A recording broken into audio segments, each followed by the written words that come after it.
여러분, 우리들도 다 이름을 가지고 있죠. 그죠? 혹시 이름 없는 분 있습니까? 다 이름이 있습니다.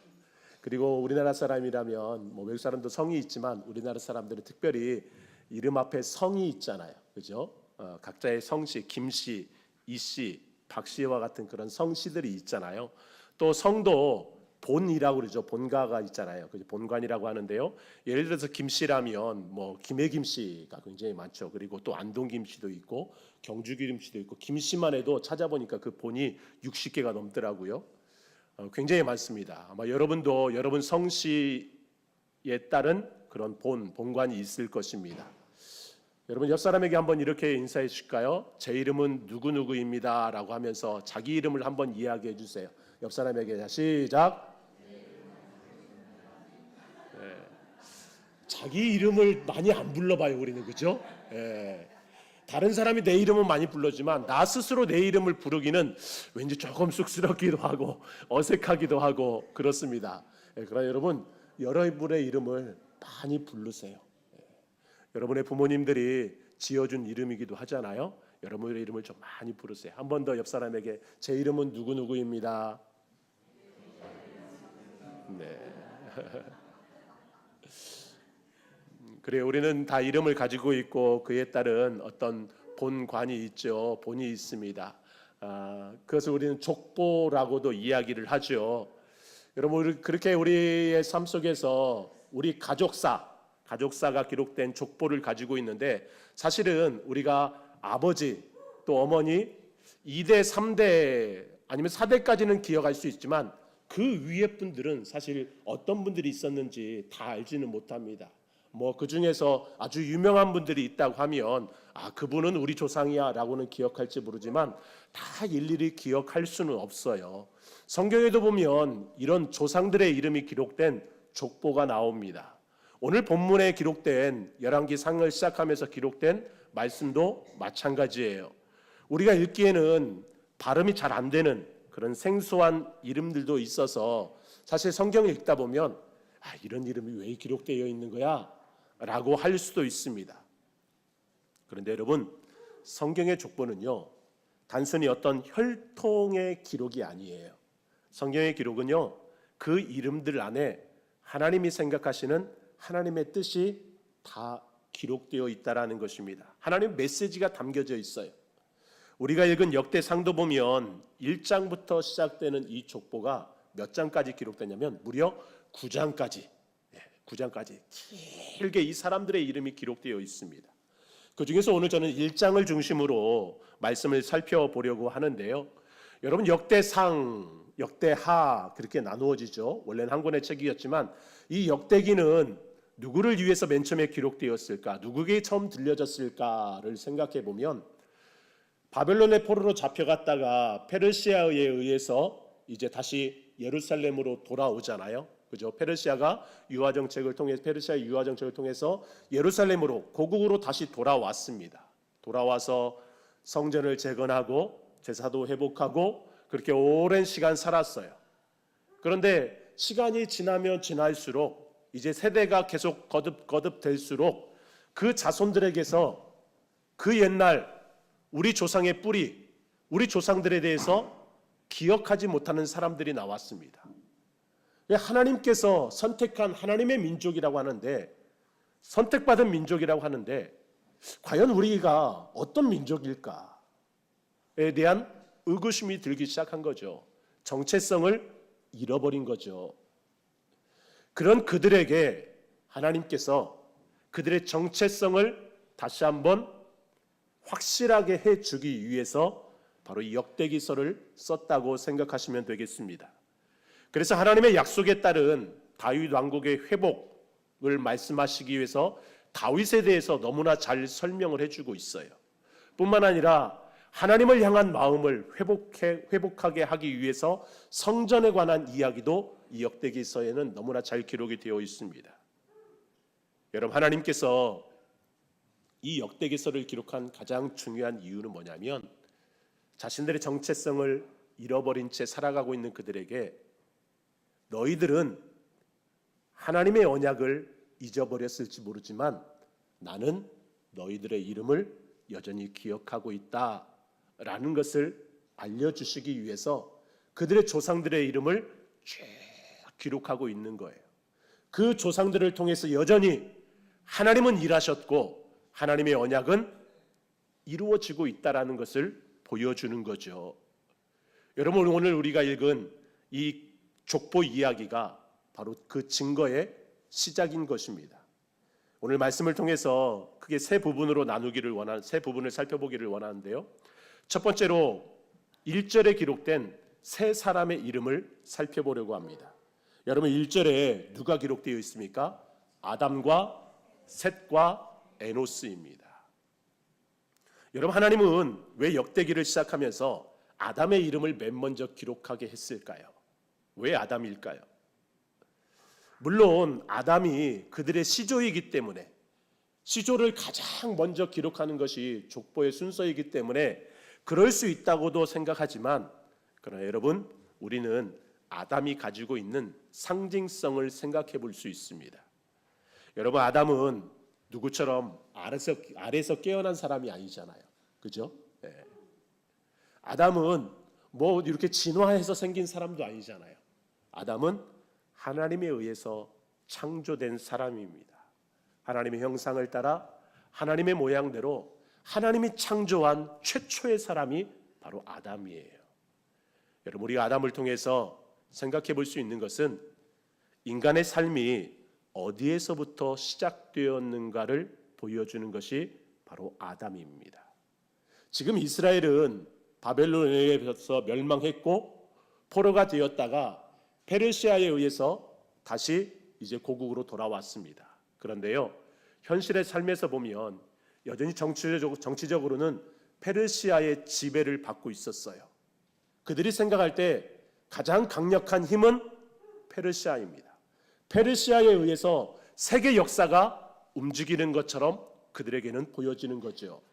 그런 이스라엘 백성들에게 지금 하나님은요, 아담으로부터 시작된 조상들의 이름을 쭉 기록하면서 이 모든 역사가 어디에서부터 시작되어졌는가, 바로 하나님으로부터 시작되었다라는 것을 보여주는 것이고요, 하나님에 의해서 이 역사가 이루어져 가고 있다라는 것을 그들에게 보여주는 것입니다. 뿐만 아니라 아담이 가지고 있는 상징성 또 하나가 있죠. 아담은 최초의 사람으로 하나님이 만드신 에덴 동산에서 하나님과 함께 살아갔던 사람입니다. 하나님과 함께 살아간 경험을 한 유일한 사람이 바로 아담이죠. 물론 하와도 있죠. 그 이후의 사람들은요, 아담이 지은 죄로 인하여서 더 이상 하나님과 함께 살아가는 그 기쁨, 그 만족을 경험하지 못했던 사람입니다. 그런 그들에게 하나님은 종종 하나님이 다스리는 나라가 어떠한 나라인지를 보여주셨어요. 그 중에 하나가 바로 다윗 왕국입니다. 다윗이 왕이 되었을 때 하나님은 다윗을 통해서 하나님이 다스리는 나라가 어떤 나라인지를 보여주셨어요. 그래서 다윗 왕국 때 이스라엘은 가장 부강한 나라가 되었고 정말 평화로운 나라가 되었습니다. 다시 말하면 지금 아담을 통해서 보여주시고자 하는 하나님의 메시지는 뭐예요? 하나님이 다스리시는 하나님의 나라죠. 다윗 왕국을 통해서 보여주는 그 하나님의 나라입니다. 그들은 하나님의 언약을 따라서 그 다윗 왕국을 사모했어요. 정치적으로 이루어지는 다윗 왕국. 그런데 하나님은 정치적인 다윗 왕국이 아니라 바로 예수 그리스도를 통해서 나타날 하나님의 나라를 그들에게 보여주고 있는 것이죠. 여러분뿐만 아니라 셋은 누구입니까? 셋. 여러분, 셋이 누군지 기억하십니까? 아담의 세 번째 아들이잖아요. 그죠? 아담의 첫 번째 아들 가인이고 두 번째 아들 아벨이죠. 아벨과 가인이 똑같이 하나님 앞에 제사를 드렸습니다. 그런데 하나님은 아벨의 제사를 받으셨어요. 가인의 잘못된 제사 때문에 그렇죠. 그런데 가인은 그것이 아벨의 책임인 줄 알았습니다. 만약 아벨만 없으면 하나님도 어쩔 수 없이 내 제사를 받으실 거야 라고 생각했어요. 그래서 그 분노를 참지 못하고 아벨을 죽이게 되죠. 아벨의 죽음으로 하나님의 거룩한 계보가 끊어지는 듯 했습니다. 그런데 하나님은 아벨을 대신해서 셋을 줌으로 인해서 하나님이 계획하신 그 거룩한 계보가 끊어지지 않는다라는 것을 보여주신 것이죠. 그렇게 셋은 끊어진 줄 알았던 하나님의 언약이, 하나님의 약속이 다시 시작된다라는 것을 보여주는 인물이 바로 셋입니다. 여러분, 하나님은 지금 이스라엘의 죄로 인해서 멸망과 불투명한 미래의 삶에서 그들에게 하나님께서 이루어 가시는 역사가 어떤 역사인지를 보여주고 있습니다. 여러분, 에노스에 대해서도 창세기에서는 이렇게 기록하고 있어요. 창세기 4장 26절 같이 읽습니다. 시작. 셋도, 창세기 4장 26절 같이 읽습니다. 시작. 셋도 아들을 낳고 그의 이름을 에노스라 하였으며 그때의 사람들이 비로소 여호와의 이름을 불렀더라. 아멘. 에노스 때의 사람들이 여호와의 이름을 불렀대요. 이 말이 무슨 말일까를 성경학자들이 많이 해석을 하는데요.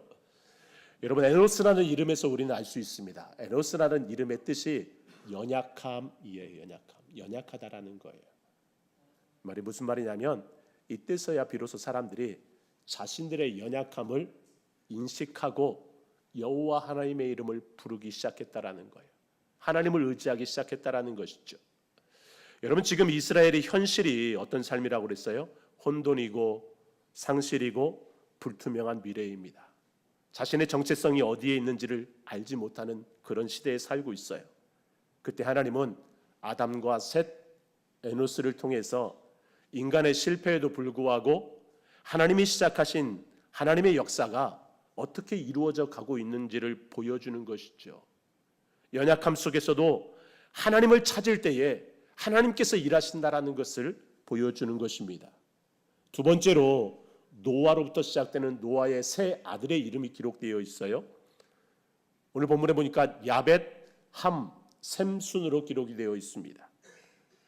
여러분, 창세기에 보면 홍수 이후에 하나님께서 노아의 아들들을 통해서 새로운 인류의 시작을 알리시잖아요. 다시 말하면 노아의 세 아들은요, 모든 민족과 나라를 상징하는 이름으로 지금 기록되고 있는 거예요. 여러분, 이것은 모든 나라와 민족이 어디에서부터 나왔는가? 하나님으로부터 나왔고 하나님의 주권 아래에 있다라는 것을 보여주는 것입니다. 특이한 것은 노아의 이름들 중에, 노아의 아들들의 이름들 중에 그 순서를 보면 야벳, 함, 셈 순으로 기록되어 있고요. 셈의 족보를 계속해서 따라가다 보면 바로 하나님께서 선택한 아브라함으로 이어지고 있는 것을 볼 수 있습니다. 여러분, 이것은 무엇을 말합니까? 하나님의 언약은요, 많은 나라와 민족이 있지만 그 가운데서도 특별히 하나님이 선택한 자들을 통해서 이루어져 간다라는 것을 보여주고 있습니다. 하나님은 많은 민족 중에 자기 백성을 선택하셨고 그 자기 백성을 끝까지 인도하고 지키신다라는 것을 보여주는 거죠. 여러분, 이 시대를 살아가는 우리들도 마찬가지입니다. 하나님은 모든 나라와 민족들 가운데서 저와 여러분을 선택하셨습니다. 믿으십니까? 우리를 선택하셨고 하나님의 언약 백성으로 삼으셨어요. 이 시대 우리는 예수 그리스도로 인하여서 우리에게 세워진 새 언약을 붙잡고 살아가는 사람들입니다. 워낙에 하나님의 부르심으로 하나님의 자녀되어 살아가는 우리의 삶이 우리가 살아가는 삶이 아니라 하나님께서 붙잡고 이끌어 가시는 삶임을 기억하시기를 주님의 이름으로 축복합니다. 마지막 세 번째 보면 아브라함으로부터 시작되는 아브라함의 자손들이 기록되어 있죠. 이삭과 그의 아들 이스라엘, 즉 야곱입니다. 여러분, 이 족보에서 강조되고 있는 것은 하나님의 신실함이죠. 아브라함은 우리가 알듯이 창세기 12장에서 하나님께로부터 갑작스럽게 부름받은 한 사람으로 성경에 등장합니다. 하나님께서 아브라함을 부르시면서 이렇게 말씀하셨어요. 창세기 12장 1절부터 3절 말씀 같이 읽겠습니다. 시작. 여호와께서 아브라함에게 이르시되 너는 너의 고향과 친척과 아버지의 집을 떠나 내가 내게 보여줄 땅으로 가라. 내가 너로 큰 민족을 이루고 내게 복을 주어 내 이름을 창대하게 하리니 너는 복이 될지라. 너를 축복하는 자에게는 내가 복을 내리고 너를 저주하는 자에게는 내가 저주하리니 땅의 모든 족속이 너로 말미암아 복을 얻을 것이라 하신지라. 아멘. 하나님이 아브라함을 부르시고 이렇게 말씀하셨어요. 너는 복이다. 너는 복이다. 그런데 바로 이어서 4절에 보면 아브라함이 어떻게 했다고 나올까요? 아브라함이 이 하나님의 말씀을 따랐다라고 나옵니다. 이 하나님의 말씀을 따랐다. 그 말은 이 말씀을 따라서 이제 길을 떠났다라는 거예요. 여러분, 아브라함은 하나님의 언약이 구체적으로 어떻게 나타나고 있는지, 그 하나님 언약의 신실성을 보여주는 대표적인 인물이 바로 아브라함입니다. 여러분 보십시오. 하나님께서 아브라함에게 자손에 대해서 약속을 해주셨잖아요. 그런데 아브라함이 생각할 때, 또 그의 아내 사라가 생각할 때는 불가능한 것 같아요. 사라는 이미 나이가 많아 늙었잖아요. 더 이상 아이를 가질 수 없는 몸이에요. 그래서 어떻게 해요? 아브라함에게 말하죠. 아마 나는 틀린 것 같다. 하나님이 자손을 주신다고 했으니까, 그래 당신의 자손이니까 내 몸종 하갈을 통해서 아들을 낳으면 되지 않느냐. 그렇게 사라는 아브라함에게 이야기하고, 아브라함은 어떻게 해요? 하갈을 통해서 아들을 낳죠. 그 이름이 이스마엘이잖아요. 이스마엘. 그런데 여러분, 세상적으로 보면 이스마엘이 아브라함의 장자잖아요. 큰아들이잖아요. 그죠? 어찌됐든 큰아들이에요. 그런데 하나님에게는 이스마엘이 아니었어요. 왜요? 하나님의 약속은 이스마엘이 아니잖아요. 사라를 통해서 난 아들이 하나님이 약속한 아들이잖아요. 하나님은요, 이삭이라는 사람을 통해서 불가능한 중에서라도 가능케 하시는 하나님의 언약을 보여주고 있습니다. 인간의 계획이 아니라 하나님의 능력으로 태어난 아들, 인간의 계획대로 되는 것이 아니라 하나님의 계획대로 된다라는 것을 보여주는 것이 바로 이삭이에요. 여러분, 야곱은 어떻습니까? 야곱은요, 속이는 자입니다. 처음 태어날 때부터 형의 발꿈치를 잡고 나올 만큼 욕심이 있던 사람이 바로 야곱이에요. 그 욕심을 주체하지 못하고 그 욕심대로 살다가 형에게 팥죽 한 그릇에 장자권을 사잖아요. 가정의 불화를 만든 장본인이 바로 야곱입니다. 그런데 하나님은 그런 야곱을 만나 주셨어요. 약복강가에서 그를 만나 주셨고 그에게 새로운 이름을 주셔요. 그 이름이 이스라엘이죠. 이스라엘. 여러분, 야곱이라는 이름이 욕심을 따라 사는 인생이었다면 이스라엘은 하나님이 돌보시는 인생을 살아가는 사람이 바로 이스라엘입니다. 그리고 그 야곱의 12아들을 통해서 하나님이 이제 민족, 이스라엘이라는 민족을 만들어 가시는데, 그 이스라엘은 어떤 민족이에요? 하나님의 돌보심을 받아야 하는 민족이에요. 하나님의 다스림 속에 살아가야 하는 민족입니다. 실수가 많고 부족해도 하나님은 그들을 새롭게 하고 그들을 하나님의 백성으로 살아가게 하실 거예요. 이처럼 아브라함과 이삭과 그의 아들 야곱, 이스라엘은요, 하나님께서 이루어 가시는 그 언약의 역사가 얼마나 확실하고 얼마나 신실한지를 보여주는 대표적인 인물이죠. 오늘 본문에 보면 그 밖에도 여러 사람들이 있습니다. 부정적인 사람도 있고 긍정적인 사람들도 있어요. 그런데 성경은 그 사람들의 이름을 다 기록하고 있습니다. 정말 우리가 다 알만한 그런 화려한 인생을 사는 사람도 있지만 그렇지 못한 사람도 있습니다. 그냥 스쳐가듯 이름만 기록된 사람들도 있어요. 그런데 그 사람들의 이름을 다 기록하고 있어요. 왜요? 하나님은 그 한 사람 한 사람 그들을 다 기억하고 있다라는 것입니다. 하나님에게는요, 기억되지 않는 사람들이 없어요. 사랑하는 성도 여러분, 이 역대상에 기록된 족보가 때로는 따분하고 지루하게 느껴질 수 있지만, 그러나 이 이름들 이면에는 하나님의 역사가 흐르고 있다라는 것을 보여주는 것이 바로 이 이름들입니다. 아담의 이름으로부터 시작해서 노아와 아브라함, 그리고 계속해서 9장까지 이어지는 그 이름들까지 하나님에게는 잊혀지지 않은 이름으로 성경에 기록되고 있어요. 수백 년이 흐른 그 후대의 자손들에게 그 이름들을 하나님은 기억해 주고 있습니다. 이 말이 무슨 말이에요? 나는 너희들을 여전히 기억하고 있다라는 거예요.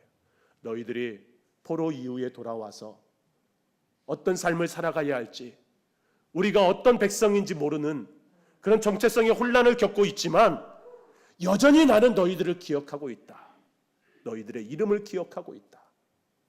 나는 너희들의 시작이고 너희들을 인도했고 너희들을 통해서 약속한 언약을 반드시 이룰 것이라는 하나님의 메시지가 담겨져 있는 것이죠.